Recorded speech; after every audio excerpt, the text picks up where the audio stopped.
And I can't stop thinking about you, but what you gonna do? And you know I'm feeling good like that, so what you gonna do? And I can't stop thinking about you, but what you gonna do? What you gonna do?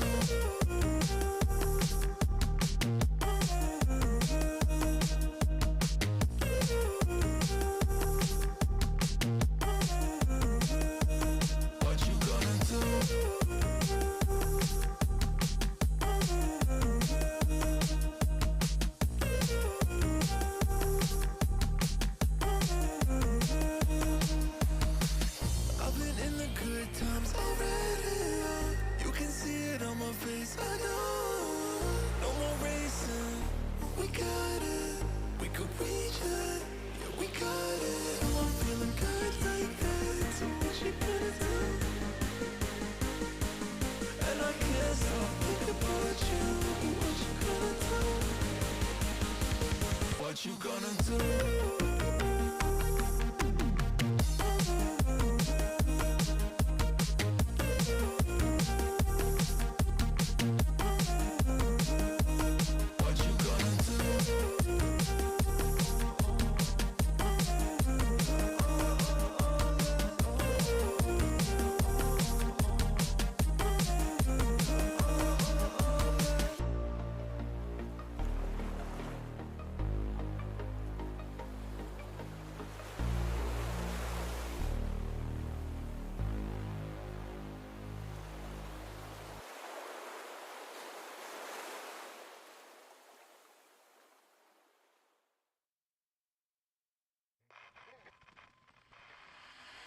So where are we going? Into darkness.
To this broadcast from the Boise State Game Pants Esports Arena. Tonight, we are going to be watching multiple, I'm just going to leave it at that, back-to-back matches of our Rocket League team. Both our A and club squads pop off.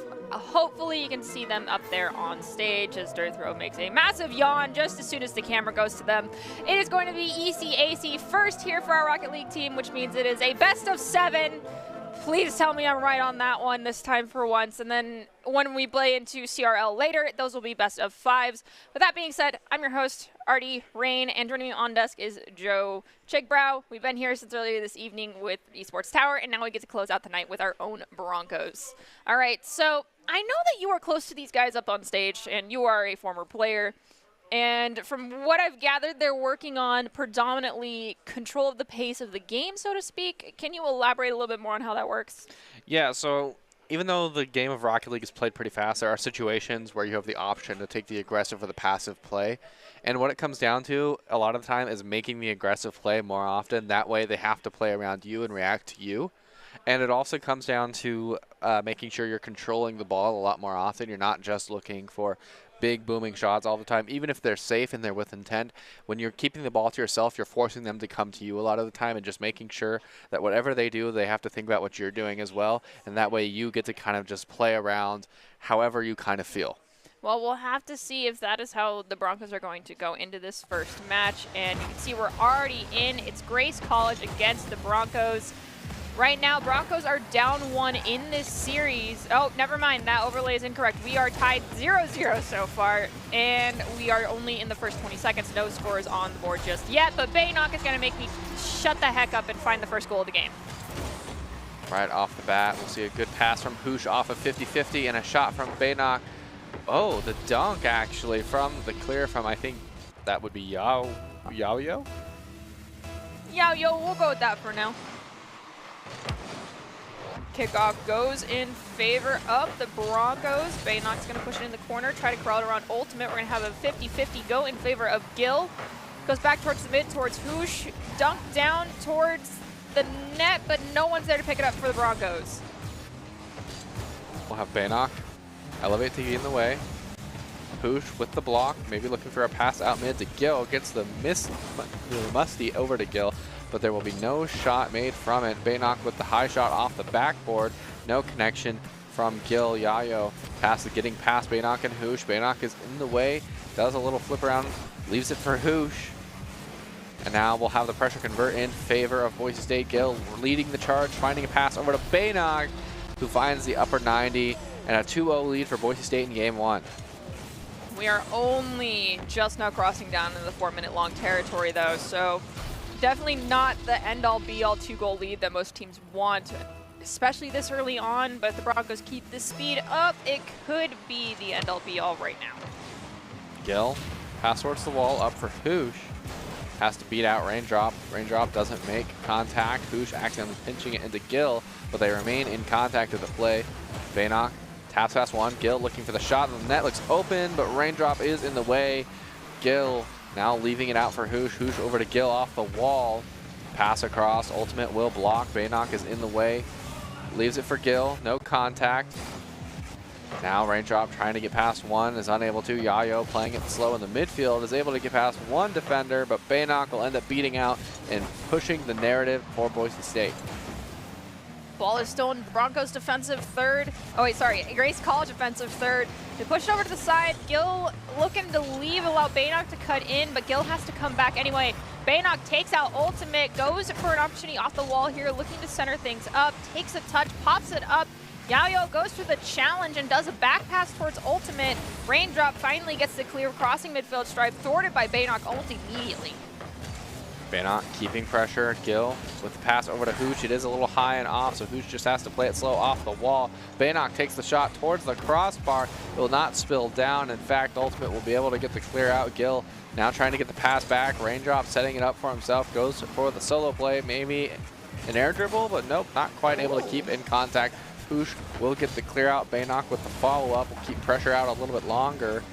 Gil with the 50-50. Spills out to Baynock. Plays it off the wall. Solo play incoming or a pass. He does end up getting 50-50'd by Raindrop. It'll spill back over to Gil, and the pressure will convert. Ball takes a ricochet off the ceiling. Baynock sets the ball up to the crossbar. Gil pinches it off one of the defenders from Grace College and ends up getting the Broncos goal number 3. You can see here, popped up from Baynock. Gil off the crossbar, pinches it down, and it actually did make contact with one of those defenders. Not quite able to get the clear, however. Boise State with a 3-goal lead with 2 minutes, 8 seconds left on the clock. Gil retreating back, waiting for the play, gets past one. The pass over to Hoosh could be a shot, but no, he hit it towards the corner. Gil not able to get the read quite yet. Hoosh with the pass back to himself. Gil playing it in the corner. Baynock slowing down, forces Raindrop to throw it. Gil playing it off the wall, gets the double tap over. Not quite able to make contact. Hoosh going for the 50-50 in the corner. Maybe a pass over to Baynock. It will spill down to Baynock, who takes the shot towards the front corner, blocked by Ultimate. Gil with another pass off the backboard, back to Baynock, who takes another shot, but this time it'll hit the other post. Gil with the 50-50 will keep pressure a little bit longer, but not quite able to convert yet. Ball's going to go to midfield. Baynock goes for the challenge.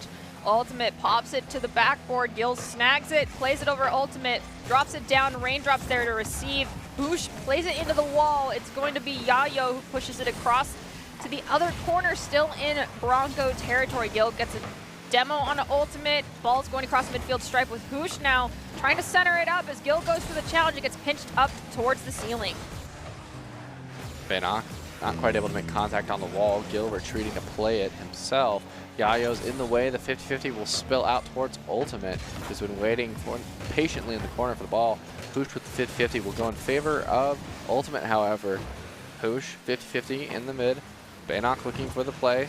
Plays it around one, gets the 50-50, is able to play it off the wall now, or maybe leave it to Gil. Maybe that pass over to Hoosh, but no one's quite ready for it. Raindrop with the clear out. Gets to play it slow off the corner. 30 seconds left on the clock. Gil with possession, looking to do a give and go to Hoosh, who dunks it down to Baynock. Ball ricochets towards the ceiling. Ultimate tries to get across midfield stripe and whiffs on it. Raindrops there for the follow-up. Hoosh and Baynock collide. It's going to go high in the air. Yayo is going to pop it up at mid. Looks like Hoosh has an easy opportunity to gain possession. Now 10 seconds left. Broncos leading by 3. Ball hits the ground. Ball goes in the net here, actually, for Grace College as the Broncos overcommit. But 3 seconds on the clock. I don't think it's that big of a deal if they let one through. No, they're probably feeling fine going into these last 3 seconds or even the last few before this goal was scored. Probably not too much to worry about. Boise State leading. We'll have to see what adjustments Grace College can make to stay on top of this Boise State offense. Right off the bat, Raindrop winning 50-50. Baynock kicking it all the way over to the other end, hitting the ground, getting Boise State the Game 1 victory in this best of 7.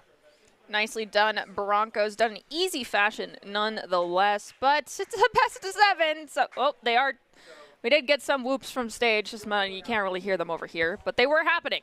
It's still a best of 7 though, so it can go any way. But if it goes the way I want it to, it's going to be a 4-0, and the next game's going to be a 4-0. I'm not biased by any means because this is totally not the school I attend. Yeah, we'll have to see what they have in store. I mean, if I had any kind of faith at all in this team, and I do, I have a lot of faith, I would have to say it's probably looking like a 4-0 right now. But Grace College, they have a lot of room and a lot of time left in this series to make the adaptations that they need to. But at the end of the day, they need to remain in the pressuring end. They can't let Boise State spend so much time on their offensive end. Most definitely. The Broncos, I think, based off of what you said earlier, and my question, about like working on speed and taking the opportunities, feels like that is heavily favoring the Broncos right now. And it's Grace College is struggling to shut it down. I don't want to give the same advice I gave earlier in our prior broadcast because I don't want anyone to get tilted.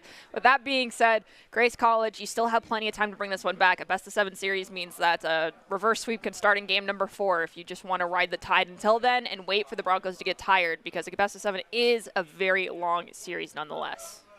Yeah, I have to agree there. We'll see what Boise State and Grace College have in store for us going into game 2. At the end of the day, it's really hard to even make the same calls that we made earlier. We can't just say demo the Boise State players. It's really not that easy. When Grace College has to spend at least 1 minute and 30 seconds of their time every time just trying to remain on the same pace as Boise State and making sure that they're trying to stay in control of the play as much as they can, because Boise State has control of the pace of the game, it's really hard for them to find that time and find those holes to make demos happen. Well, we'll have to wait and see what Grace College's response to game number 1 is. I mean, losing by 2 is not that dramatic of a skill difference. It's not that dramatic of a score difference either, but we can see we come in right after kickoff. It looks like Yayo is actually going to find the first goal, which is different than what we had earlier. So Grace College is going to put themselves in the lead by 1 in 30 seconds in.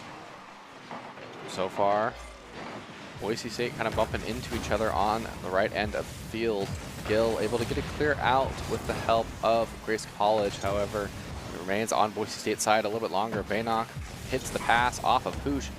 Gil hits it towards the top of the net from the ceiling, but does not quite find the back of the net yet. Yayo, tasked with getting past 1, does get past 1, but Gil is in the way, playing it towards the other end of the field. Plays it towards Hoosh, who gets the pass out mid. Raindrop with the tap towards the backboard, blocked by Gil, however, playing it towards the back wall. Over 1, Hoosh is there to take the shot. No contact, so Gil will do it and take it all away. Boise State now tied at less than 4 minutes on the clock. Gil from the Broncos defensive third. Has Hoosh come in. Hoosh doesn't make contact. Defender can't get in either. Easy goal for Gil. That is all the way open there. Back to a 0-0 scoreline. Playing a 4-minute game of Rocket League this time. Hoosh racing out on the wall. Pass out mid. Gil gets the dunk, but will not end up getting the shot. Yao will have to play it against the wall again. Bannock with the 50-50. Pass out mid. Over to Gil off the shot.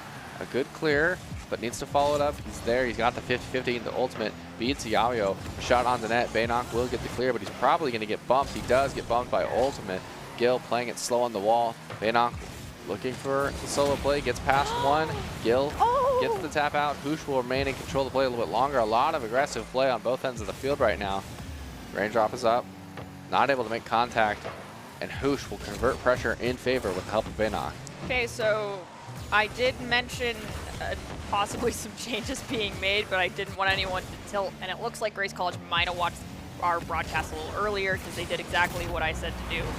And that was get a little demo heavy, and with that, Grace College is actually going to put themselves in the lead by 1. But you can see here that there was some awkward just contact between both players there from the offensive side. But still, they got a goal.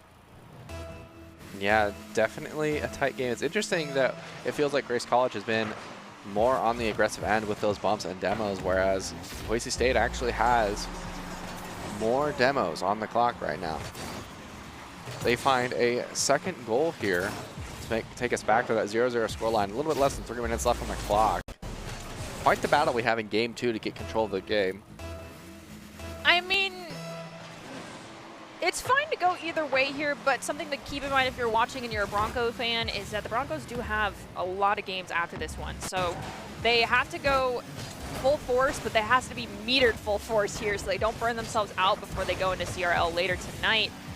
So they got to win this in a best-of-4 fashion to get it as quickly done as possible, but they don't want to completely exhaust themselves. They take a great shot on goal, but Gil, trying to even open things up, takes the demo, but Yayo turns it around and turns it into a goal for Grace College.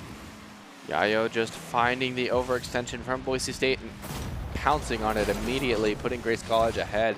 2 minutes and 24 left on the clock, just a little bit less than halfway through the game.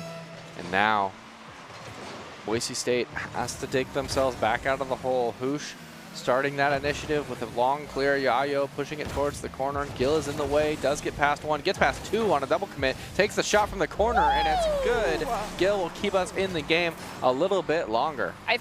It seems like the Broncos changed up who was supposed to be the playmaker in this game, because last game we had Bannock with the accolades going across that screen, and it was Gil who only had 1 or 2 on gifted to themselves for game number 1. Game number 2, it's all Gil, and then Bannock is there to assist where needed. So they're rotating the love and making sure that no one is the solo playmaker here to keep Grace College on their toes as we're taking down the last 2 minutes here. Yayo pushing it towards the wall, looking to play past 1. Gil is coming off the ceiling. Bannock is able to find the block, however. Ultimate pushes it downfield. Yayo with the pass over to Ultimate with a shot. Ooh. Blocked by Hoosh. A demo on to Gil.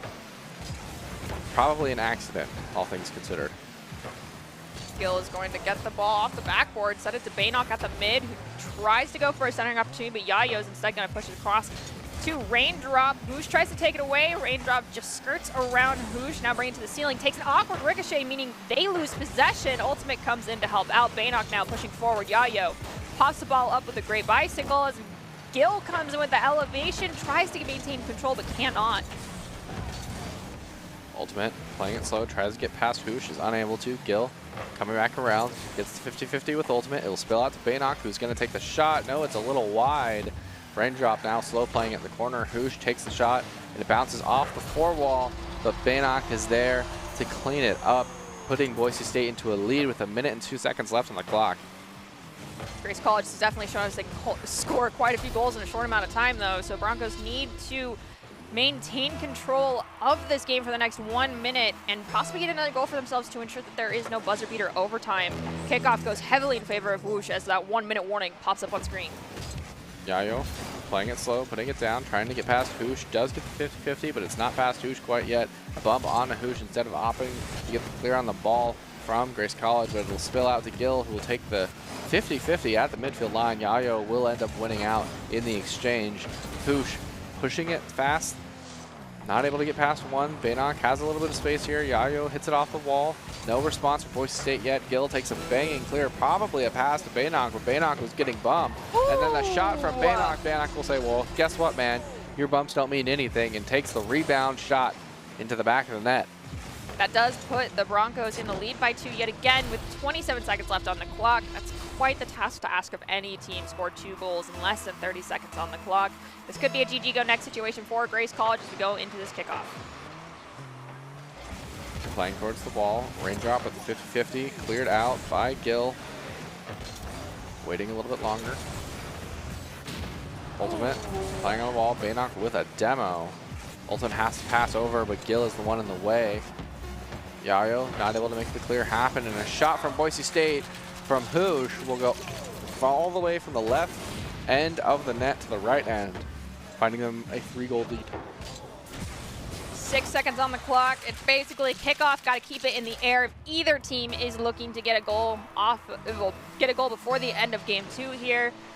It's going to go in favor of Ultimate. Gil's going to force the ball to be pinched to the ceiling. Now all that's left is to ground it, and the round is over. Even if there is a goal scored here for Grace College, it is GG go next. Broncos walk away with game 2 victory. Gil looks like they're going to try to go for the ego play, but it is going to be grounded. Boise State finding their second win in game 2. Not quite able to remain fully in control of that game, but they did turn it around right at the end. I'm going to say that was in their control. The last half definitely was. The first half, it felt a little bit more like a battle, like there was a little bit of some mistakes being punished here and there, but the last half for sure felt a lot like the first game. With that being said, Broncos are very, very close to putting themselves on match point here for the CCAC game. It is best of 7, so that means they have to win 4 games back-to-back if they're wanting to close it out quickly. Let's see if they're going to be able to do that as we jump into game number 3. My brain is slowly melting here. If you were still, up there and able to give your teammates any advice, what would you say to them? Hey, Gil, look at all chill. Yeah, we can see Gil and then Durtho, and then in the back, you can also see Bannock. And Whoosh is right there past Bannock. Oh, yeah, you can see Whoosh too. Hi, Bannock. Oh, Durtho's just ignoring us. That's fine. Durtho's locked in. Yeah, we love you too, dude.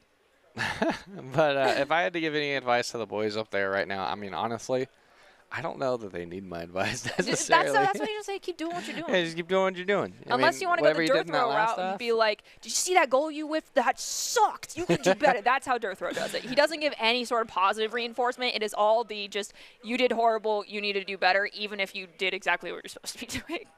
I mean, yeah. I mean, at this point, the best advice I can give is make the ball go into the net, and that'll win the game. Goals win games. Goals are the best win condition.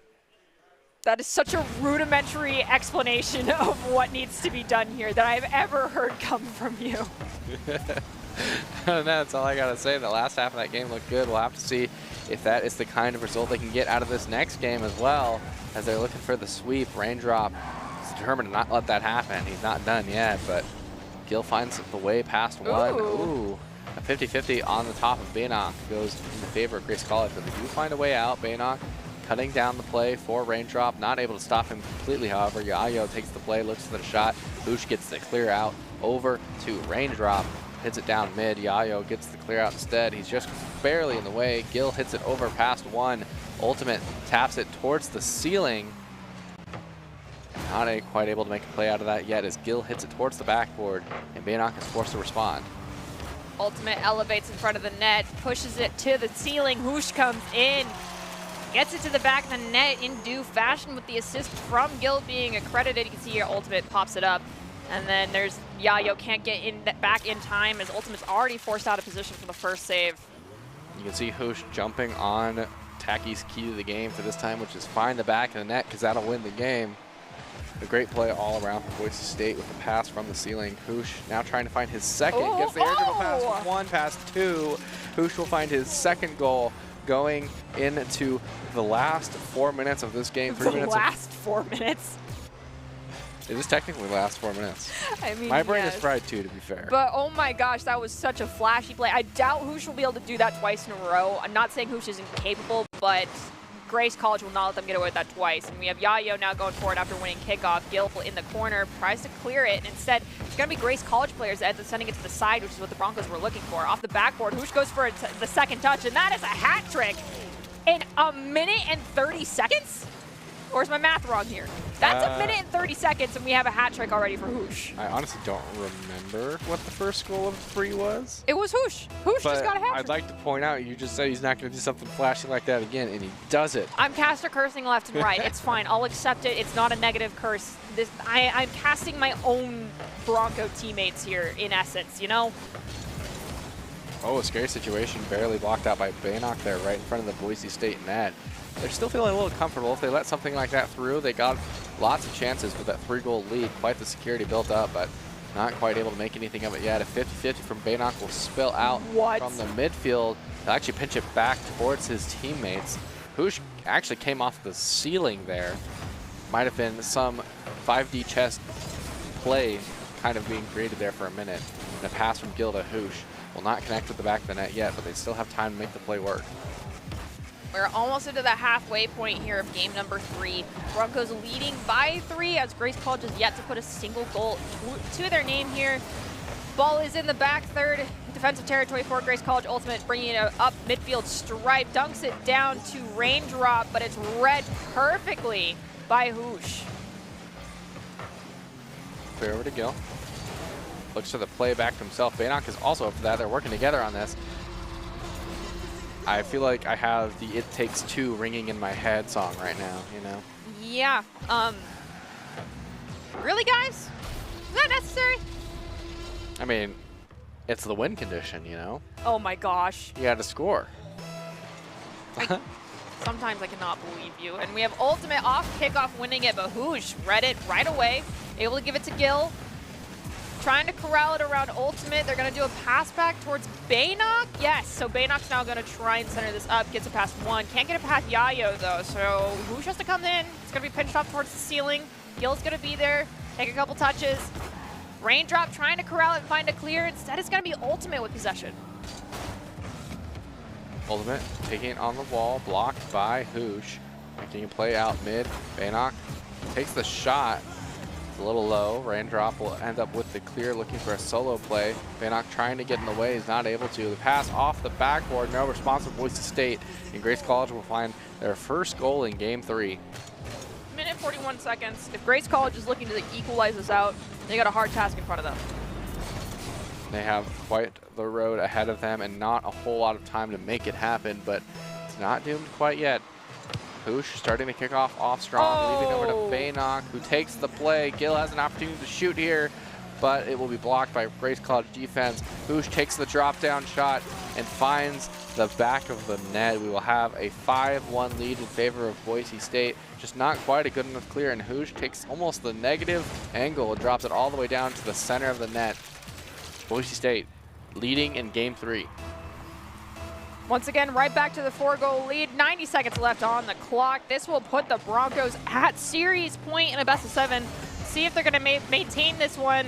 Grace College needs to find a response quickly now towards the Broncos offense and tempo control. Hoosh just barely taps it, almost goes in, but it is going to be pushed away by Yayo.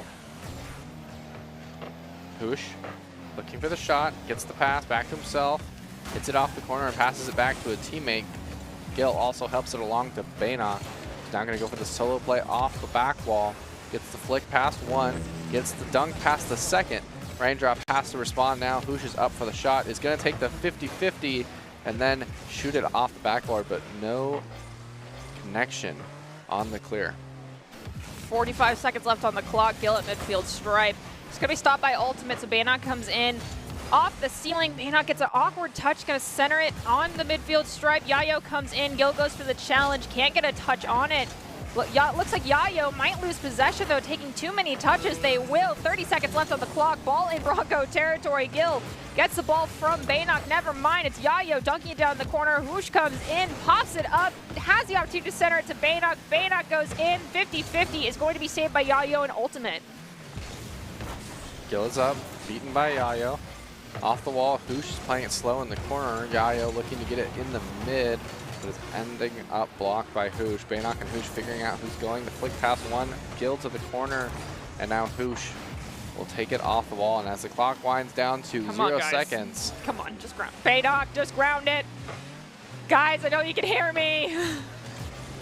Guys! They refuse to give in to Hardy's demands. Please! I think that's 7 touches. And now he got Yayo in on it. It's too many to count. Ultimate is just going to sit there and the ball will drop. A little bit of a misplay from Ultimate there to not keep the ball up a little longer. Oh yeah, that was totally a misplay on Ultimate's part. No, it wasn't.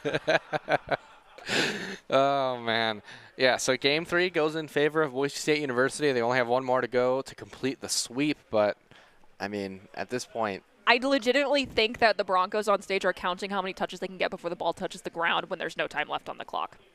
honestly, having done stuff like that before, it's so stressful that you don't really keep count. I mean, they could be. I mean, they were better than me, so you never know. I wouldn't put it past them. With that being said, Broncos are at match point right now. Yeah. They're well in control of this game at this point, or this series. Grace College really has to make some key changes really fast because at this point they're on their last life. They're on their last 5 minutes of Rocket League. I really don't know what advice anyone could be giving Grace College right now, other than ball, net, win game. Yeah, ball, net, win game. But when you have it at such a rudimentary level, there is a question of, well, then how do you do that? And that's where the more intricate parts of Rocket League come into play, and that's where you got to just take advice from these guys. But, I mean, you're playing against them, so you can't really ask them, what do we do? I mean, you could type it out, you know, how do we beat you What guys? do I do? Yeah. I mean, yeah, that's the key thing to remember is the ball going net, your funny invisible number goes up, and then you win. All right, well, Broncos looking to close this game out quickly in a 4-0 sweep for our first ECAC game of the night. Still plenty more to Rocket League to come after the next 5 minutes, but let's see if they can end this one in 5 minutes flat, no overtime. Well, I say that even though the timer's going to hit 0, the ball's going to stay in the air anyway. And you can see Gil on the far left side of the stage. There's a huge grin on his face, just telling me that, yeah, that's what they're planning on doing. So with that being said, we're going to jump into our last match here and see if the Broncos can close it out in a 4-0 sweep. Yeah, Gil does have a little bit of a smirk to him, you know. Right, and then Baynock, of course, always has a grin on his face, so I can never really read what's going through his head. Durthrow just smiled too, so I do think that is the plan. Yeah, I'm going to be honest. I don't know. I can't confirm. Even look at his picture. I can't confirm that Baynock has ever frowned. That is valid. And Hoosh, 10 seconds in this time. 20, you shaved 20 seconds off the PR of last game. Nicely done. Hoosh definitely showing up tonight against Grace College. I think he's got close to 8 goals to his name now. I want a hat trick for every single Bronco. That's my request. Who are we missing right now? Or is it just I think Hoosh that's got it? Hoosh has one. I think Baynock got one in the first game. I think right. Gil still needs a hat trick. Yeah. So, Broncos, if you're listening to us, if you are going to win this game, let's try to get Gil involved.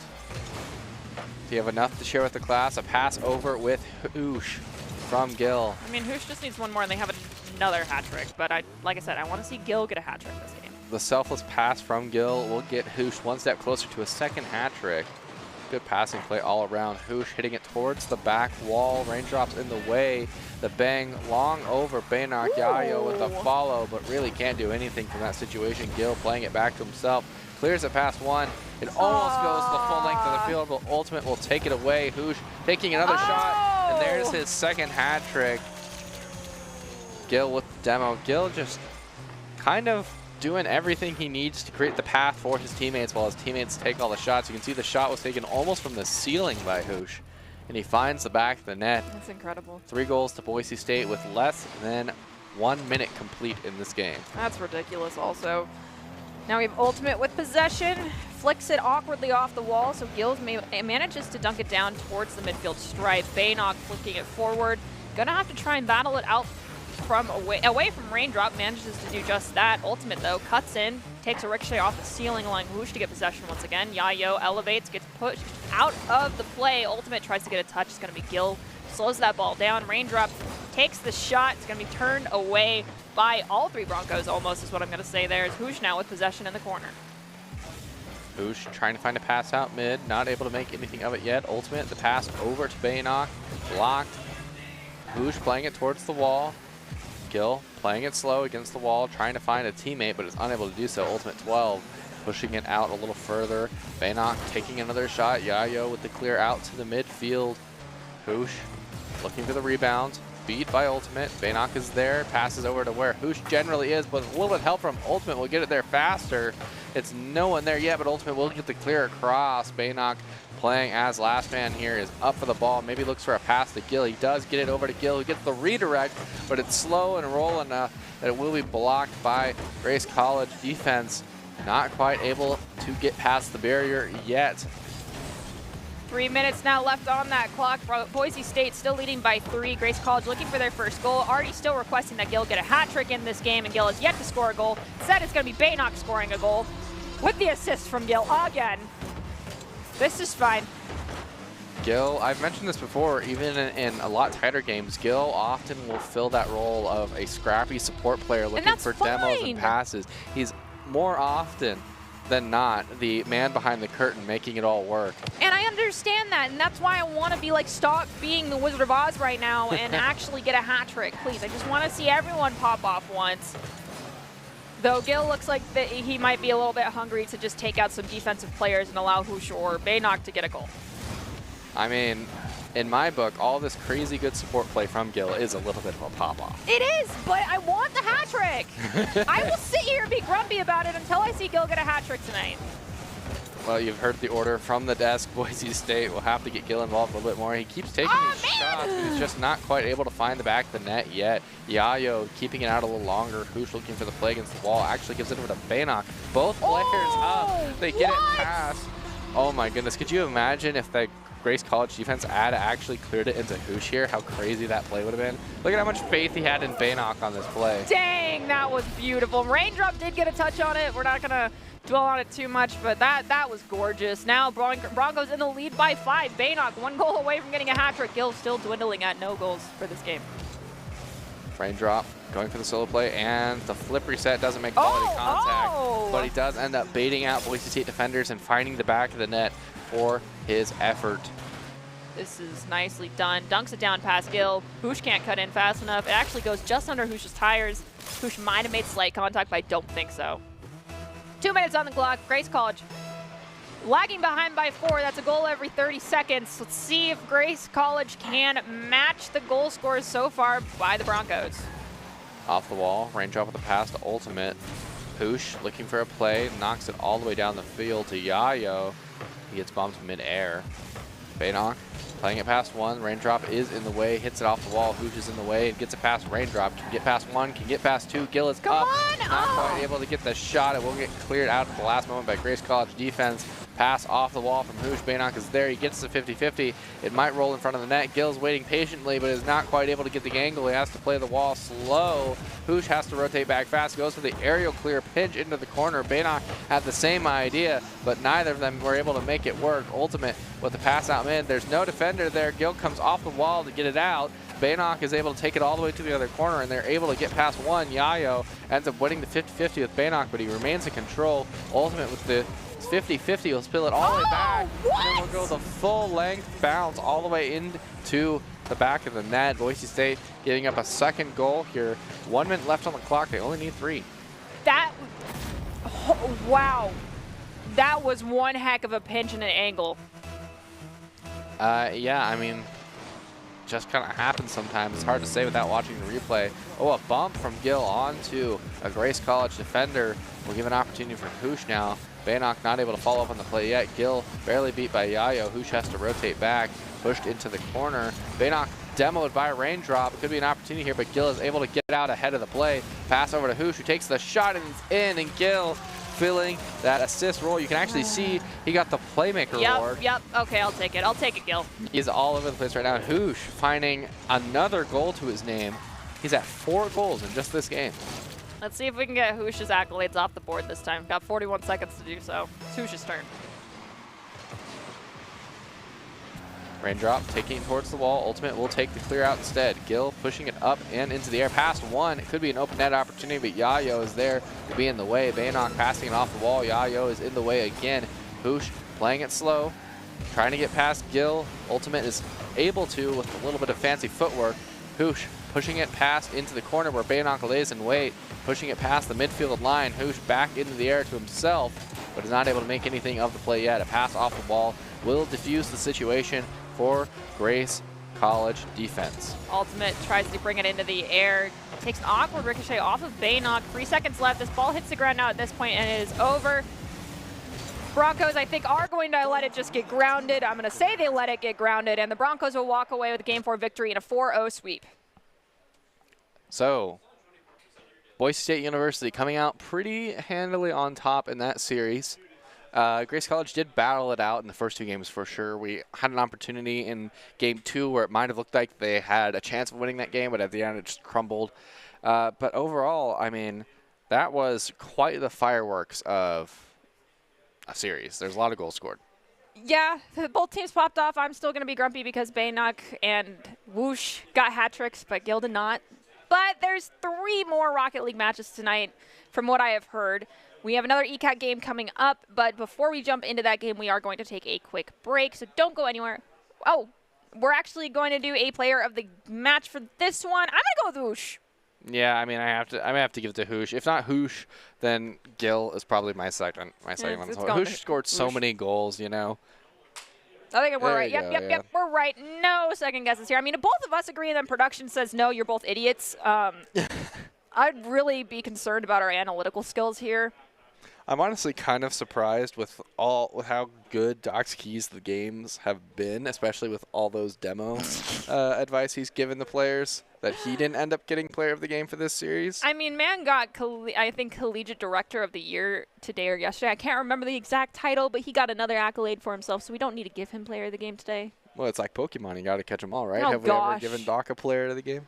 But Hoosh will be the player of the game for this series. Honestly, could have been all 3 players. Baynock popped off with the goals as well, and honestly, Gil was all over the playmaking scene for both of his teammates, making sure to support the assist the entire time.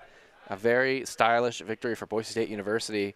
Grace College came to play as well, though. Yes, congratulations to Oosh. You are the Idaho Central Credit Union Player of the Game. And the Player of the Game is brought to you by the Idaho Central Credit Union, who believes a great player makes a team more successful, just like Idaho Central Credit Unions, helping members achieve financial success. Congratulations, Oosh. You are our ICCU Player of the Game. And with that being said, we are going to jump into our top 5 plays of the game, brought to you today by the Idaho Army National Guard, who believes you're... who invites you to take your critical thinking skills into real time with more than 10 jobs, offering $20,000 in bonuses and your degree of choice paid for. The Idaho Army National Guard is the best team out there. Reach out to them on Twitch at iGuard Gaming. We'll take a quick break, and we'll be back in just a few minutes with some more esports action. Don't go anywhere.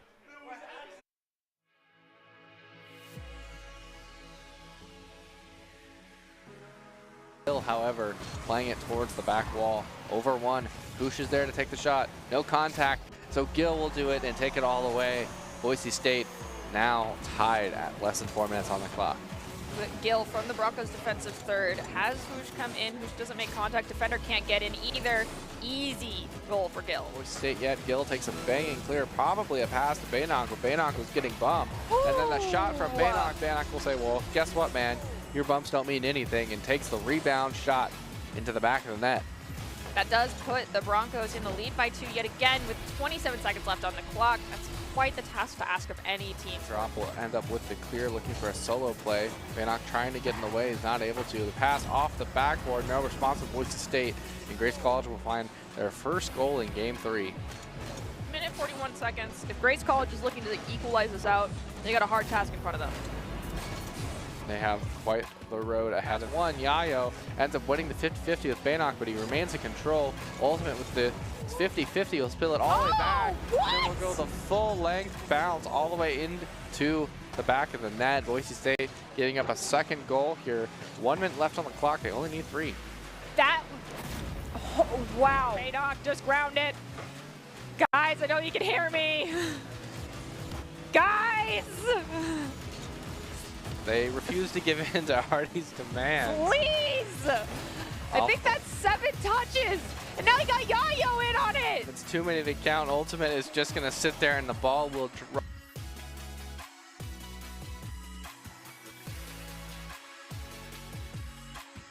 And in this place, I'm gonna spend my time. So such an open space, so we still come back for more.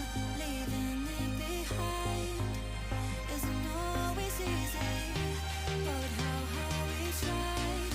No more. I see you hide. The stars aligned, and we had everything to heal us. No fear, no fight, as we decide to put the distance back between us. Take it away now. Take it away now. Are you letting this go? Take it away now. Take it away now. Are you letting this go?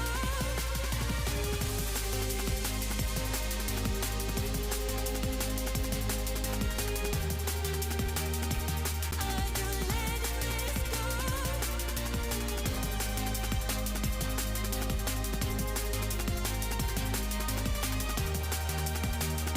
Are you letting this go?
I'm walking on a tightrope, and I wish I could touch the ground.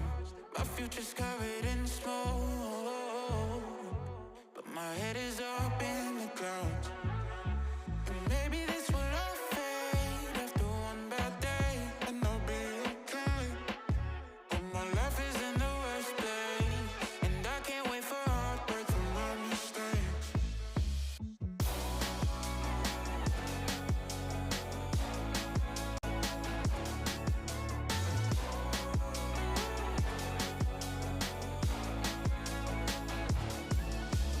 I don't wanna burn these bridges anymore. It's easy to say things you don't mean when you're at war. I'm just too tired to fight, but there's an end in sight. Wave the white flag, I'm yours tonight. 'Cause my heart can't take these heights. I need your love with me for life.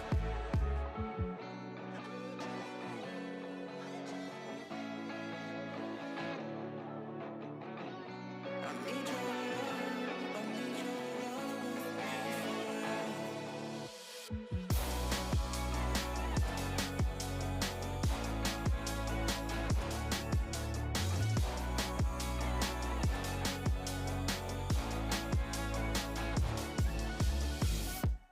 Sorry it ended this way. Sorry, I need your love with me for life. I'm sorry it ended this way. I know I made all mistakes. I need your love with me for life.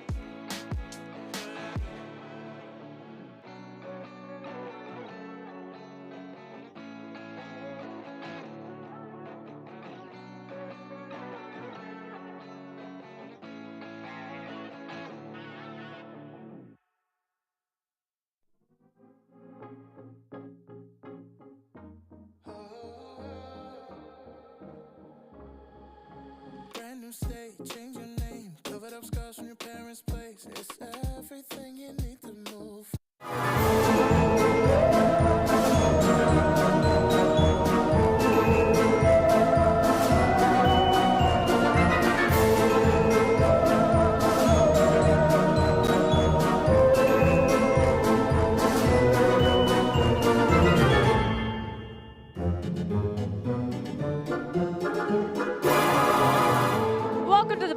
State Game Pants Esports Arena, and you are about to watch our coverage here of the ECAC game for Collegiate Overwatch with the Boise State Broncos taking on Fisher College. Within the Swiss bracket of ECAC, Boise State, Fisher College, SCAD, and Minnesota are the big four names that we have to look out for going up against one another, and one of those matches in particular is happening today. And on desk with me is Brenner Ladd. It's been a hot minute since we've been up here together. Especially with Overwatch. Yeah.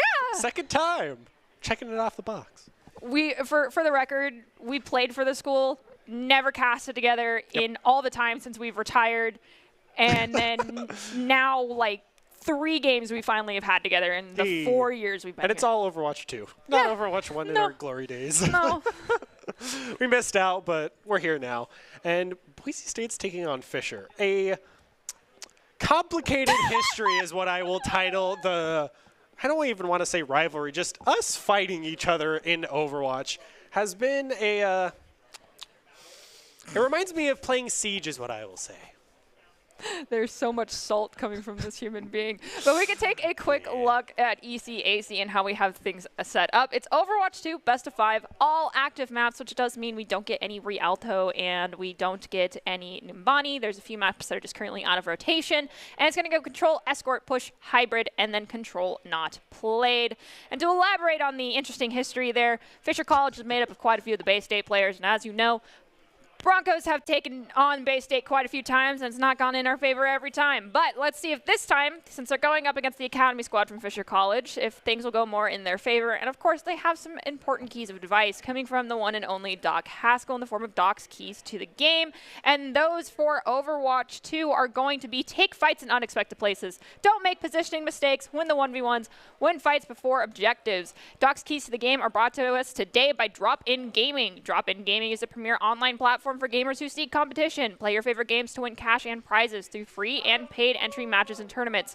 Whether you're new to the scene or a seasoned veteran, Drop In Gaming has the right games and competition for you. To begin your competitive gaming journey, sign up at dropingaming.com. And we actually will be able to take a quick look at the maps that are currently in rotation because we brought those back for Overwatch 2. I don't like not having Rialto always as an availability option as someone who just enjoys environmental kills. But we can take a quick look at the maps that are going to be available for our first map here, which is going to be Control, also known as King of the Hill mode. I do believe it's Ilios is one of the options, Lijiang Tower, and the Nepal. With the Broncos, it's probably going to be Lijiang Tower. I feel like every tournament I believe starts that's with what it is Lijiang. confirmed as, because I think the maps were preset Oh, by yes. Fisher College Kings Row. beforehand. And then third is Circuit Royale. Circuit. One of the newer maps, pretty straightforward. It's Escort. I do believe the end of the map, just like all of the new Escort maps, is just a little bit confusing. But with that being said, Still learning them. Yeah, we'll see how this shakes out for the Broncos. I have no doubt that they're going to do great, but at the end of the day, it's up to them. Hope for the best. Yes. Always. And we'll get to take a quick look at the lineup we have for the Broncos today. We're going to have Matt Merck coming in on that main tank role with Kelp, Frost, Bagel, and Plato.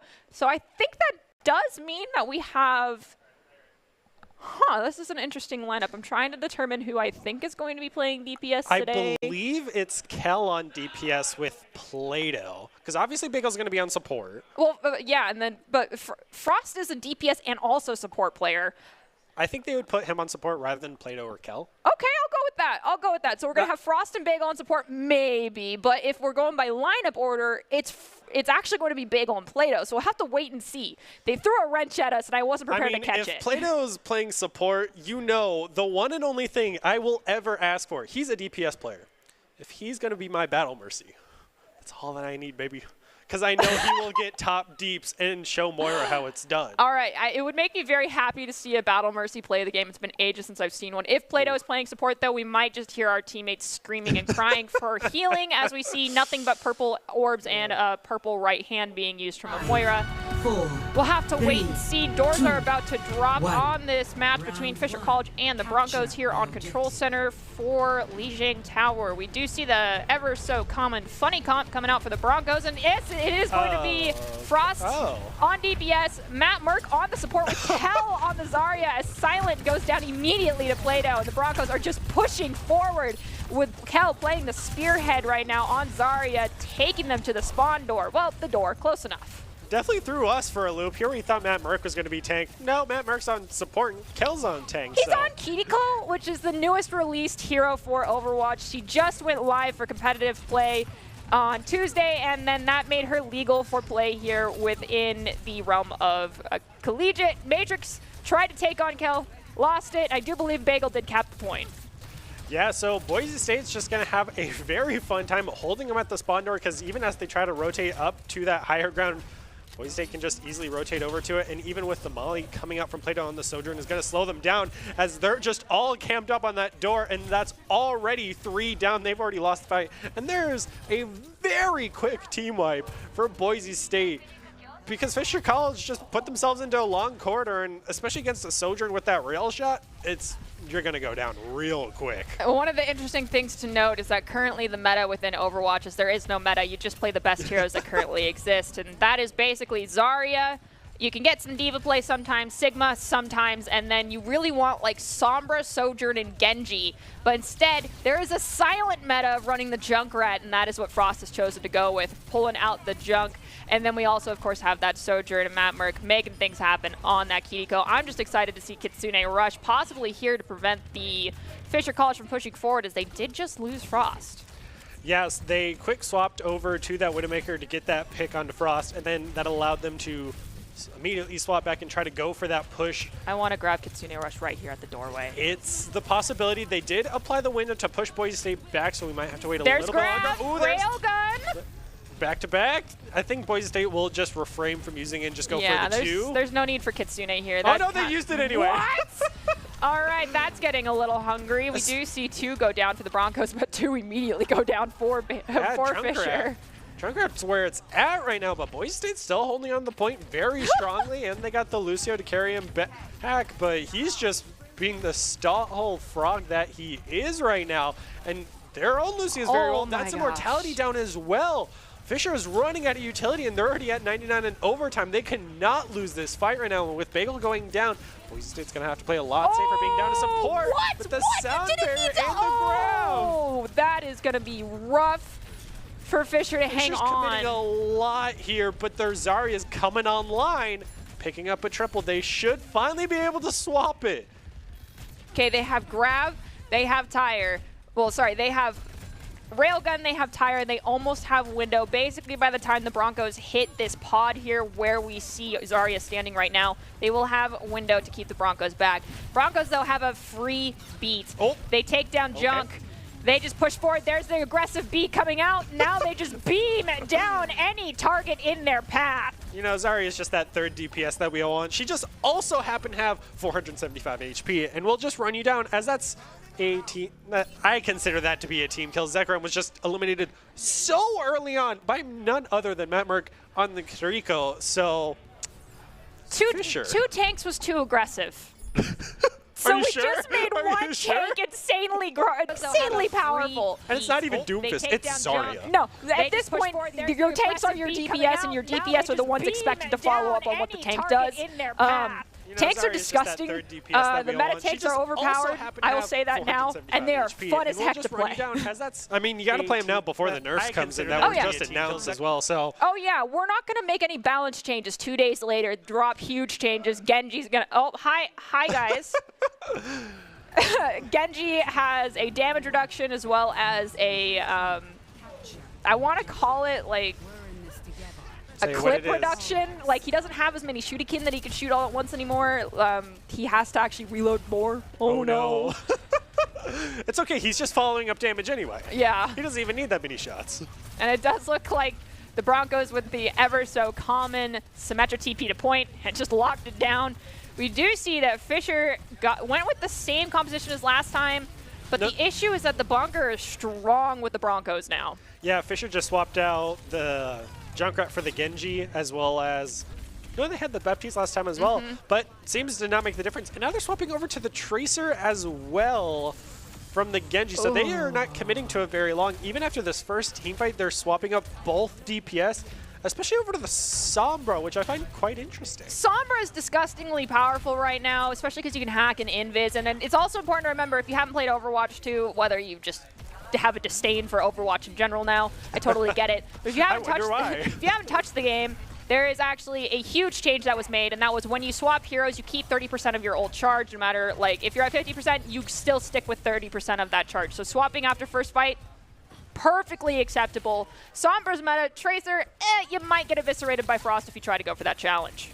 So, if anything, all eyes are going to be on Frost, but instead, Plato's just getting such an early pick onto both supports with the clean railgun shots back-to-back that is just buying more and more time, which forces Ekram on the Tracer to just try to go and back cap. They get at least half, but with the recalls all the way back in spawn, their team is so split up. They're trying to go 1 up top, 1 on down the side, and 3 down the middle. But even then, they cannot get solid target prioritization, which allowed Minas to go down to Kel.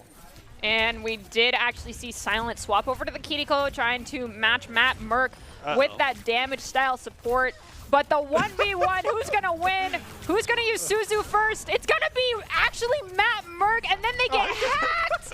Oh no! He's still fine. The teleport. The teleport step is so OP, and one thing that you don't typically see, a lot of people, you forget when you're a support player, but Kiriko can actually climb walls like Genji and Hanzo. So she is disgusting, and there it is, Matt Merck getting ready to post up, get in their faces. Has Kitsune Rush online too. I would not be shocked if we see this human being Kitsune Rush right here and just run it down. Oh, the Lucio took a heavy hit, got down, dropped down to 25%, but finally they're going to go rotate over to the point as the ult expires, so the wall will come out from Frost. There it is! The Kiriko, and that's a triple looking for the last 2. Tracer even tries to pulse bomb onto nobody, and that's it for Fisher. Oh. That was a pretty quick fight that Fisher just grouped up, and Boise's like, hey, we can finally use our ults. That is true. This, honestly, you know, in Overwatch 1, there was, you know, you got to pair ultimates together. You can't dump all your ults at once. You get ults almost off cooldown now at this point. We are going to see that Faye is going to get the play of the game here.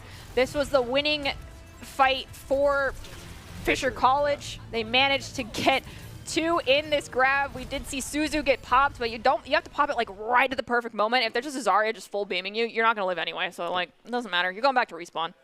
I find it very amusing that the one play of the game is the one time Fisher actually capped the point. Just the one time that they got onto point and took it, that happened to be the one play, whereas Boise State just consistently rolled in the games like, here you go, here's your charity. I find that to be hilarious. Wow, there was a lot of sass stripped all over those words. Okay, so we're going to jump into map 2, and it's going to be Escort. On King's Row. That's hybrid. Okay. Hybrid. Yeah. Well, Escort comes after. Yeah. That's why we're going to hybrid. Circuit. Yeah. It's fine. It's fine. I miss nighttime. I miss nighttime too. There are very few maps that I think look good in the time change. Busan, beautiful. I love it with the time day change. Other maps, not so much. No. Night Market doesn't make sense to me anymore. Reinhardt on defense is something we never see because Zarya Diva are kind of just OP? Why not? I mean, why make the game harder for yourself? I'm curious if they're trying to go wall-to-wall because they also brought out a Mei. Why not? We're going back to Overwatch 1, baby. I'm fine with it. I will accept this with open arms, except for we have Matt Merck doing the scouting on top of Mendata's head. Actually, it could be Matt Merck. It could be someone else. I was going to say, do we know Boise State's in the blue? Oh, never mind. Okay, here's why I think the Broncos are in the blue. You get to pick sides when you win the round because the team that lost picks maps, so you pick sides. And with that being said, that Kiriko got really far forward, which to me says it's Matt Merck. Also, the Genji's coming out here, which is something that we've seen Fisher tease. Yep. So, okay. Yep. Plato back on the run! What? It has been forever, my friend. When Plato says int, you int as a team. That man is a one-man army. I want to see him just get a massive shatter here and just pop off and be undeniably aggressive. Also going into the Zarya, I feel like he still will find a way to outdamage her. Oh yeah, He'll find a way. Oh, Fire Strike, taking down one. That was, all right. Fisher, hello?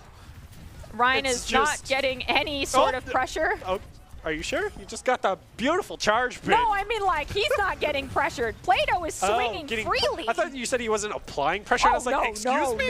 No. Plato is applying all of it and getting none in return, and that's a little backwards. Uh-huh.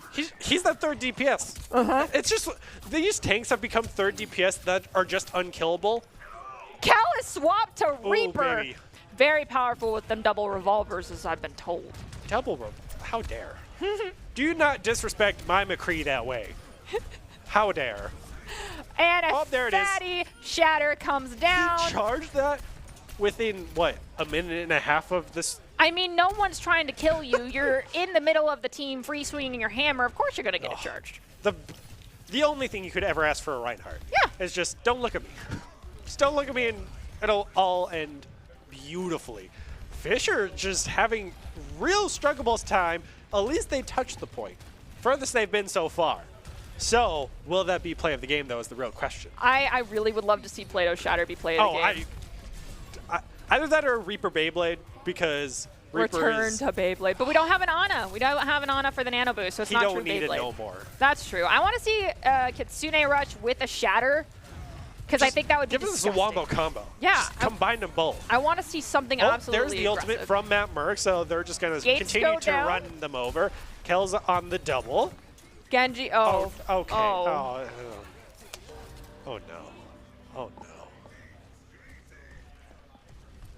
At least he deflected that hammer swing so well. I wasn't going to say anything. Oh, I will gladly say it because it's true. As a former Reinhardt player for Boise State, no less, there is nothing more satisfying than going up to a Genji who's like, deflected. You're just like, here you go. The Beyblade. The Beyblade's Beyblade back, came baby. out, took down 3. We did see Blade come out from Fisher, grab Kel with the Frost, but quad. Kel gets Ooh. 5. And now Genji is just trying to live. And Hey, at least Bagel he didn't says deflect no. that time. He didn't deflect that time. He went out trying to run away for his life That is and not true. just stand there. So, Bagel has been camping on this beat, knowing full well that there is a grab at some point. Hopefully someone hit tab and we don't see Bagel get dinked. Okay, he saw the Widow. He actually just pinged it. Love the ping system in Overwatch 2. It's great. But there is a grab opportunity here. There is no real combo, though, that can happen. they got 2. They have Window right in front of it, but there's not enough damage coming out. And we have just beat chilling followed up right by now. Shatter. Oh my gosh, the beat is just immediately circumvented by that Shatter. 3 go down for the Broncos though. This is the Fisher. opportunity for Fisher. They bring down 2 more, but they expelled everything in their arsenal. No ultimates left on line for Fisher College. And at this point, for the Broncos, they're all getting good respawn because they killed so many. That was the only option. They can easily come back and hold Archway and full hold from that point forward. Widow's going to grapple up, get a shot in, get 2 shots out, but only 1 shot connecting, and that is how you play Widowmaker. Oh, 1 health in a dream. She makes it out alive. Fisher's cutting it close. And they're even swapping over to their own Rhine. I mean, sometimes the issue is that once you force bubbles and you know that Reinhardt has Shatter, your team is up the creek knee-deep without a paddle. So your real only option is if you can't counter the Rhine because he's not dying, which Kel is not getting looked at. Well, Plato's not getting looked at. Running it down, able to pick up 1. There's 2. There's 3. There's 4. The last one's the Lucio, but And if you ask me, that was pretty clearly a team kill because in Overwatch 2, if you lose 2 people, It's done. It's over. Which, in Overwatch 1, you had a chance, but not anymore. And we can see Fisher's going to go for the high ground rotation. They might be choosing to just drop down Shatter from and the Beyblade, window. though, coming online. Let's see if they're going to drop down. Yeah, looks possibly Bagel scouting it out. Saw them. Yes, they're planning on dropping on the other side of the archway, but they're not all there. That's a problem. Also dropped down with Shatter, but Kel's just on... Oh, he jumped down by himself. It was... What? And then... Okay, the solo Beyblade was a bit cheeky, I would say, especially onto the Widow, who definitely should have not been that low. So, Fisher now at least has wall hacks online. It seems Bagel's going all the way back to Fairy, the one and only Frost. Yes, of course. You got to make sure Frost is available and in the play. I'm surprised they did not give Lucio like a Ferryman skin. That would be beautiful for Halloween. No, let's just have like Truly. undead boat rower because he's the fairy. It's Then okay. someone would have to have a coin emote to like toss him a coin. You always got to pay the ferryman, but you pay No, him but after then the if you journey. have that, you also have to give him a Witcher skin. Oh, that's true. Like, and Lucio does not fit that characteristic at all. No, but he could most definitely be The name is escaping me right now. Our Bard. Yaskier. Yes, he could be Eskier. I'm a nerd. Anyway. It's fine. It's totally acceptable. We're casting esports for the love. Okay, so Fisher College, they have Railgun. They didn't even turn to look at both supports just going on the DPS roll. I mean, that's all this game is now, is you have a special kid, but at the end of the day, you need to be killing people. They have Railgun. That's basically their last hope here. Bagel has another beat. They're rotating too slowly. They swapped over the Moira, channeling their inner Shark Candy as best they can. Still just behind the tank. Another Kitsune Rush. Railgun comes out, and Lucio goes down. Ooh. I can't even just say like it all. There's a beat just to celebrate. That is the overtime timer going down.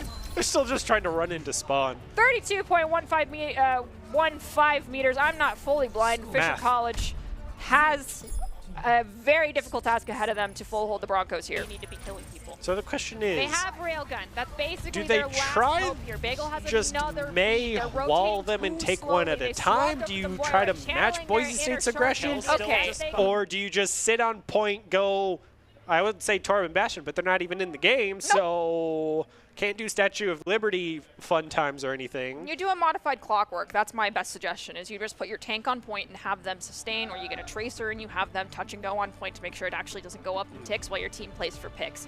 If they can get those picks. Because at this point in time, the biggest playmaker for Fisher has been Zekrim on the single DPS. So at that point, you're having to play around this solo player that if he gets picked, at that point, play a Mercy to solo res, but then you have to protect the Mercy for the res. So what tank outside of Zarya do you play to defend the Mercy with that double bubble? Diva. If you can defense Matrix and Boise State isn't playing a Zarya of their own. True, true. It's just like you can't do Wall and Maul does not work as much as it used to, especially with the introduction of Kiriko into the rotation of the sports and here. the nerfs to Mei. Because the thing is that Wall and Maul used to work because you'd have to rely on the Baptiste and Lucio to get over the wall fast enough to help save them. But typically, if you have a team that knows what they're looking for, which is looking for that immortality, they'll take it down and then just eviscerate whomever is on the wrong side of the wall, which will be the Rhine and typically a support. But now you got Kiriko, Bap, and Lucio. All three can get over. They have a Suzu opportunity, but the Suzu moves with the person. So it can be a messy thing to deal with. But as I'm saying that, we lose 2 of the Broncos. Kel takes out 1.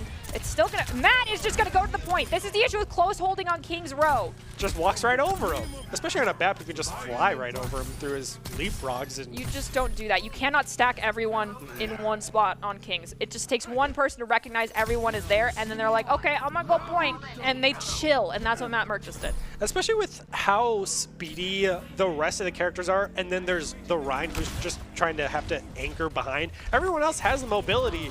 Oh, so the dynamite. That was very clean. And Suzu just got used too, so they just burned all of their ability to stay alive. The real question is, are we going to even have time to see the Bob be charged up by Kel? I can hope. Fingers crossed. Best Overwatch hero besides Mercy. We do have Fisher retaking the point, and Tank 1v1? Yeah, but that's... Immortality field? The accretion does a lot of damage now. It does 100 damage, so Reinhardt had to back off and couldn't continue the 1v1. Needed full support. The team Kel is baiting them around, doing exactly what he wants to do here, playing from a distance. They're stuck in hotel. Yeah, Kel just played them like a fiddle.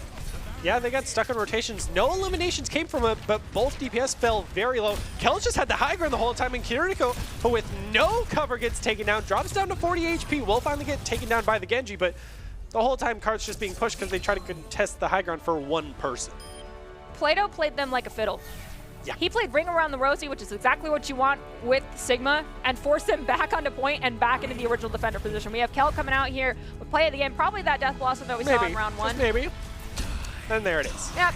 1, 2-piece, 3-piece. He Gonna gets 2 pick up more a afterwards. 4th. Yep, there's one. the 4th, and there is the 5th. That was the 4th. Oh, I can't count anymore. That 3rd in the elimination was actually the immortality field. It was elimination. It was elimination. All right. So, in a best of 5, we're heading into 3rd map. Boise State's up 2-0, and we're heading to Circuit. Unless Fisher has memorized this map, I think Boise State's looking pretty good here. No arguments from me on that front. Circuit Royale is one of the newer maps. It is very gorgeous, but I think the Broncos are in it to win it. It's going to be pretty easy for them. I'm interested to see who plays tank this next game. Because we've had Plato, we've had Kel. Plato, it was like return to Plato, because Plato used to play main tank about 2 years ago when he had to for the Broncos, because we didn't really have a main tank. Picked up that mantle and that hammer very nicely. Looks like we have Kel still on DPS. Hamster. Matt Merck coming in on the wrecking ball. Yeah. I mean, that's Matt Merck's old reliable is his wrecking ball. Yes. It's what we know him for. It's what he's been near unbeatable on. And Kel's now on the Genji, already on a 2-piece. However, Boise State, I have a gripe. I still have yet to see my Mercy, guys. I don't know if you're going to get, forcing the Immor and then just body blocking out of spawn. It's Matt Merck, I mean. True. If anyone's going to do it, it's his specialty. Frost also taking over the Kiriko with Bagel still sticking on support. I mean, it's Bagel. Yes, but Bagel Zen, to quote him, is built different. Zen is now a DPS with some He's always side been a pocket DPS, though. With a little bit of healing provided on the side. Zen has not changed. What was That was that? clean. Oh, Zekrom. you don't shoot That a was- deflecting Genji. Also, double sniper on attack on this map when you're going up against a Genji wrecking ball. When the whole point is to deny space and create frustration and disrupt, that is the playstyle of Broncos right now. And your goal here for Fisher College is to get set up and take angles. The winning composition is the one that plays the fastest, and that unfortunately is going to be the Broncos comp right now. Yeah, double sniper is not what I would define as fast, as you- people who stand there and hold an angle for a long time. I like the swap over to the Tracer to, as we see, get the elimination onto Bagel, and Zekrum's still able to get those occasionally very good snipes, especially onto Plato, who's just been a consistent DPS output. So Boise State might have just pushed up too far there, with Frost being the one to stay on the cart. Oh no, Frosty Wasty. Oh, Frosty the Sigma Wasty. body block! Run away, Frost! Run away! Okay, Nope, there we yep, go. The there's the teleportation. Yep. The teleportation came in absolutely clutch there. So Frost gets out alive. Wall hacks. Genji, Genji, those ain't gonna do much, bestie. I feel like Zekrom needs to swap off this Widow after the wall hacks coming out here because they need the faster pacing. Bagel may have poked his head out a hair too soon, but Zekrom's coming out with that triple right now. Oh, paying off and trying to make that 4. Clean. And it does look Maybe like they're... not swap off the Widow. Nope, they're gonna get this point capped, and there's some staggers from the Broncos. Nope. Yes. 4 got bad spawn, 1 got all the way far back. So there is an opportunity to take a fight here, especially with how much distance Kel. there is right now between the payload and this front line, but they need to get a pick here very quickly. They got the Rhine pushing up. They got all stacked up.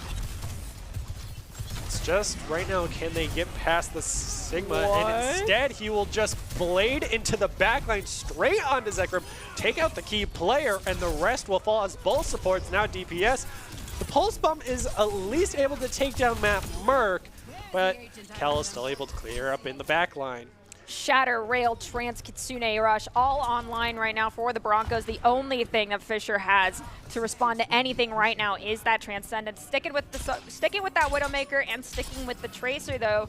So heavily reliant on getting spam damage and then engaging on low targets. But the question is, will they have that opportunity now that they push back to low ground? This is where I want to see Matt Merck, as soon as that Transcendence come out, just charge him down. Well, Kitsune Rush and Shatter to drop. Or just and shatter him so he can't pull it off. Okay, there it is. Zen, you were already down 2, bestie.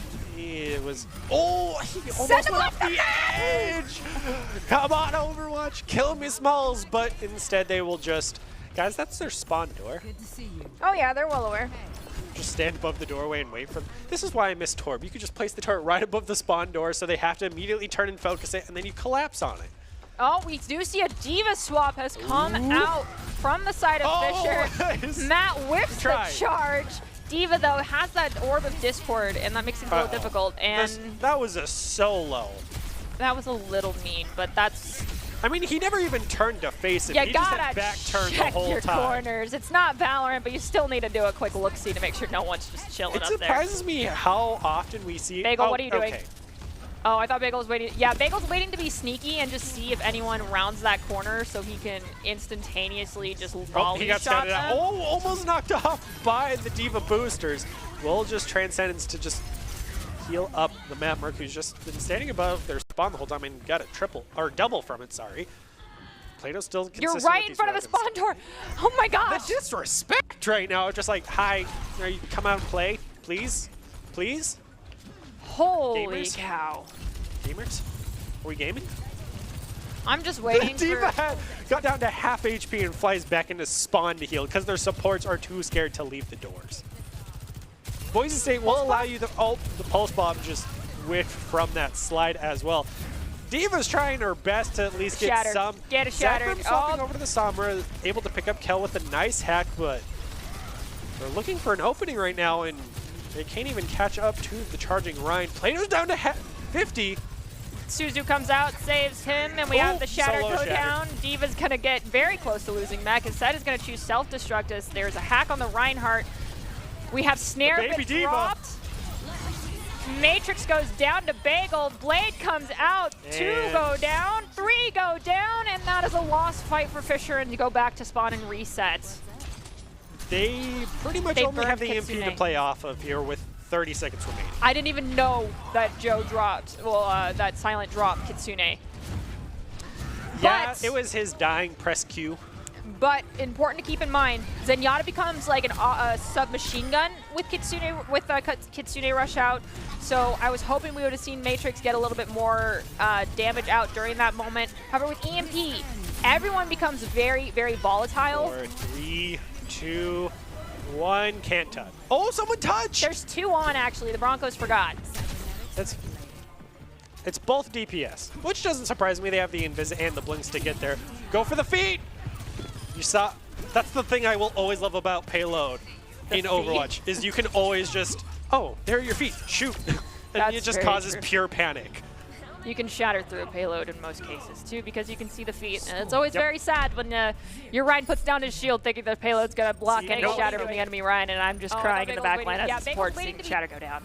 You think we would have learned this from Overwatch 1? No, No. never. Surprising.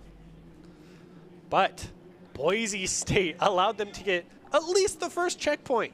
So it's down to Fisher to hold them to first checkpoint. And after that quite amazing display coming out from the Broncos, this is the time to bring out my Battle Mercy and just 1v5. I do not know if that request will be granted. Just give me the Nano Mercy, Infinite Ammo Valkyrie, you run them down. All right, all with right. Zarya Bubbles. Just play around Mercy. As a Mercy main, I know it's possible because I've had gold elims. It is very possible. It's disgusting. It's disheartening to see sometimes. It's the best thing ever because you just watch an angel fly and just murder everybody. And you're like, there she goes. That's my mercy. That's when you literally just play the clips of, there goes my hero. Yes. Just Mercy flying and shooting and meleeing. It's All right. beautiful. Looks like Fingers crossed. Fisher's bringing out the Tracer again. That's all I've been able to see. Diva, I think that's a Sojourn Tracer Diva so far. Most likely going to see a Baptiste and a Lucio or a Bap Zen. Probably Bap Zen just because of how favored Zen has been on this map. To be honest, Matrix, Or he just shouldn't- neither of them. I was gonna say Matrix really shouldn't try and pull out the Zen just because he got hard diffed by Bagel's Zen, and if Bagel decides to get a little power hungry and goes Zenyatta as well, Matrix going to spend a lot of time on the respawn screen. Matt Merck on the monkey as well. I like the new monkey. He does so much damage upon landing from the jump. It's actually grotesque. Bagel's gonna go down. Plato's gonna go down. Oh. Kelpine's one. Matt Merck found one. This poor Widowmaker is hanging on by a thread, Oh. and their Diva deserves a gold medal for protecting them that long. I would have left you for dead. Kel was just waiting for his dash to go straight through the Diva and just did not have time on his side. Boise State's almost at the first checkpoint, and we're like just now passing the first 2-minute marker maybe. I've already lost track of time. And they backed up when Broncos were down quite a bit and still respawning. Diva's they the only one on cart. I know you have a Widow, but somebody at least be another body to at least hold them back as they just leap right over her. Zen uses that powerful kick back to back, trying to stay alive. Matrix goes down. Kel is going to go play cleanup crew and protect his best friend Plato now, who's getting pounced on by this Diva. D.Va finally gets popped out of mech. It's just Bunny, Blaster, and a Dream. They're not even moving. They know that this is the end of the line. They're trying to get themselves killed so they don't get staggered, but eventually they will go down to Kel. And we have Matt Merck all the way pushed up. Do believe, yes, Matt Merck basically has Primal Rage online, so being aggressive and being greedy is perfectly acceptable when you have a get-out-of-jail-free card. I will forever love that when a Genji's standing out in the open, presses E, and you still fire at him from that far away. It's like, all right. Matt Merck, the Primal Rage. Yeah, he's on a double. Where's the triple? And D.Va had too much health. It's a D.Va. D.Va is now actually a tank. That's the only way I can put it, is that the health pool now increase. A tank. She used to be a little bit fragile if you weren't good at monitoring your defense matrix usage, but she is now just an actual tank. Until she gets nerfed. Yes, don't say that to me. I know it's going to happen, but I can blissfully be ignorant. And we have the window plus sights come out here, and it's going to be this fabulous Widowmaker play of the game from Zekrom, picking up almost all of the Broncos themselves, and Matrix getting one. Zekrom was that one consistent player of the Fisher that we can always highlight, who was that go-to DPS, was the playmaker that they played around, and their goal was to keep alive, which we saw from the tank player as just body blocking for him as hard as they can, because that's your win condition, is protect Zekrom at all costs. And when they won a team fight, it was because they executed it and did it very well. Boise State just had the rest of their other 4 members to outplay Fisher there, so Fisher will get 3-0'd. And Boise State also is always looking for new students to join us on our varsity teams, as well as be a part of the broadcasting staff and on-air casters. Top talent, along with good grades and eligibility, can improve your chances as well. Go to boisestate.edu/esports for more information on how you can join the Broncos esports squad. With that being said, we gotta give one title to someone. One of those. One title to someone. Well, I mean, I'm like. It's always the same title, so. I know. Who do we give the ICC Player of the Game title to? Quickly. Bagel. Kel. Oh. Okay, so we got Bagel, we got Kel, and we need one more. Matt Merck. Okay, so you say Matt Merck. I'm going to say Plato. My 3 things, I think it's Kel, Bagel, and Plato. It might be Kel, Matt Merck, Plato. It might be Kel, Bagel, Plato. We're gonna have to see. Just from my Plato? heart of mercy Plato? will always be a support player, because I always hope for that. They're the backline. That's They totally keep everyone valid. alive. What? We need to highlight more supports in my life. I agree. You wouldn't be able to get that play of the game if you weren't alive, would you? Exactly. Unless you're playing Reaper, which in that case, That's a little different. he's just one-man army, or maybe a Roadhog, but we don't talk about those. And the last one's going to be Matt Merck, who Yeah. was on the support. They DPS were. and tanks. He did play Kiriko, so we got Kel, Plato, Matt Merck. I'm going to go with Plato. I would like the Matt Merck because he played support, but I would pretty much put my money on the fact that it will be Kel with how many plays he made on that Yeah. Genji. It would not surprise and me the to see Reaper. Kel come out here, especially with Zarya on Li Zhang. I mean, it would not surprise me to see any of these people, but it seems that It's going to be Kel. yeah. I mean,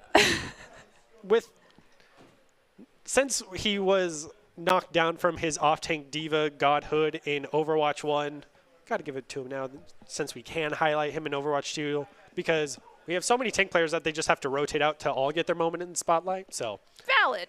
it's Kel's time in the sun, baby. The player of the game is brought to you by the Idaho Central Credit Union. Believes a great player makes a team more successful, just like Idaho Central Credit Union's helping members achieve financial success. Kel is the Idaho Central Credit Union player of the game. And as we prepare to, watch our Broncos kind of eviscerate Fisher College, do you have any big takeaways? Anything that really stood out to you today? Besides stating the obvious, because I'm a broken record, Proud of you. I really loved seeing the Reaper. I wish we saw more Reaper come into fruition, especially with how strong tanks have been. He's a very good anti-tank, so I really liked seeing that play of Kel on the Reaper. So hope to see more of that in the future. And with the nerfs coming in, I would like to see more Risa, because it's really been the highlight Bring tanks. me more horse. I mean, shout out to Rich Rad, his main, and I absolutely love watching him play it. So hopefully we get to see more on the Broncos stream. All right. Well, today we didn't get to see her. Possibly in our next Overwatch event, we'll get to see some Orisa. But for now, we're going to close things out with the top 5 plays of the game, presented to you today by the Idaho Army National Guard, who invites you to take your critical thinking skills into real time with more than 10 jobs offering $20,000 in bonuses and your degree of choice paid for. The Idaho Army National Guard is the best team out there. Reach out to them on Twitch at iGuard Gaming. We'll be back here in just a few minutes with more Boise State esports action. But before we get to that, we're going to take a quick break, so don't go anywhere. We'll be back here in just a few minutes.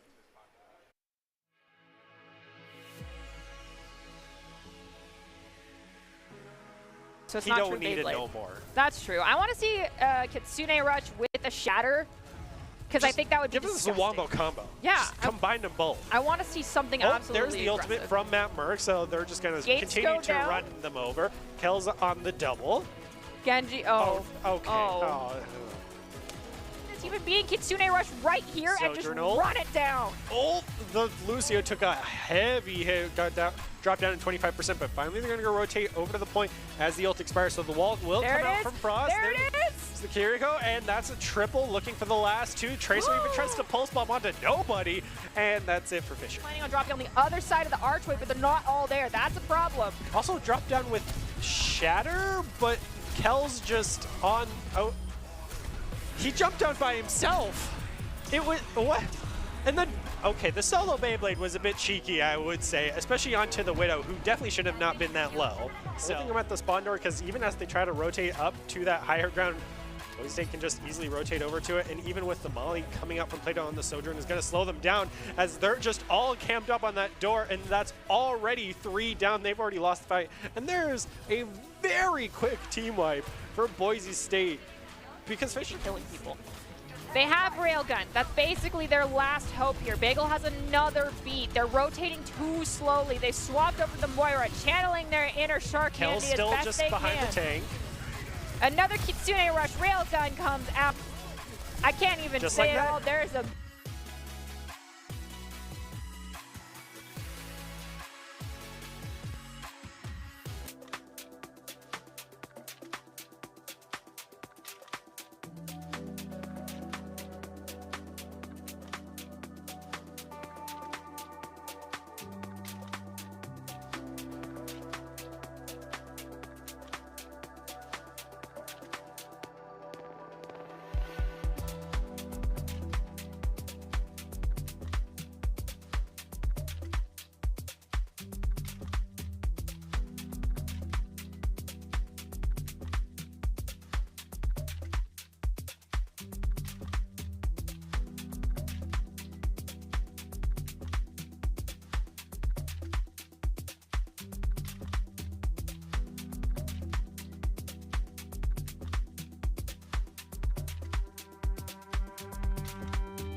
Welcome to the Boise State Esports Arena. Tonight you're joining us for our CCA Rocket League match as Boise State goes up against North Texas.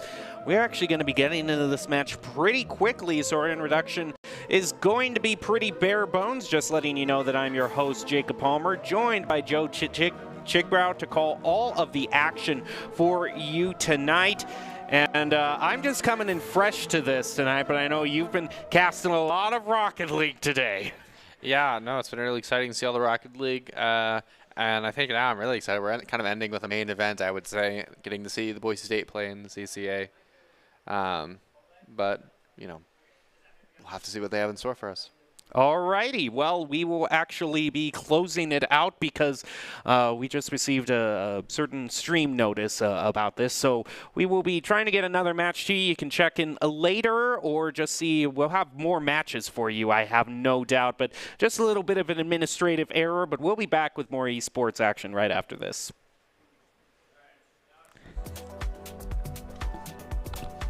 So what happened?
Yeah, some people like me are just destined to fuck up everything that we mess with. If I was made as a joke, I don't get it.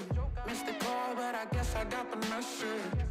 Usually I fall too hard, I'm addicted to pain. And if the world's on fire, I'll be swimming in flames, yeah. Cause I'm too impatient to wait for change. I know I'm far from perfect, oh yeah. But I know I can make it work, I know I can make it work. I'm crazy, everybody knows my name, but I don't even know my name. Going insane, putting heavy on my brain, and I don't even know my name. It's a story about a ID crisis. Used to think my only future was the night shift. Brain on ADHD, autopilot. And through it all somehow I kept smiling. I can never find the right words to say. Only a handful of family ever sees my face. But I'm only human, don't we all make mistakes? I'm drowning in my head again, and my thoughts don't want me to win. They show compassion made of plastic, and I don't wanna be another tragedy, but I'd rather be dead than a skeleton dreaming about the things that he couldn't be. Cause I'm too impatient to wait for dreams.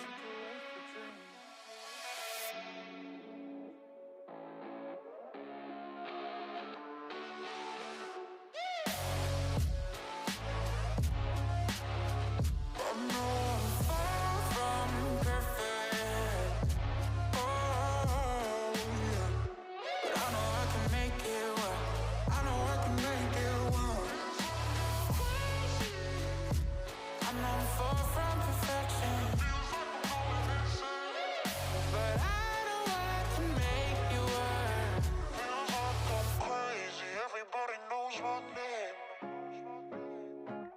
Going insane.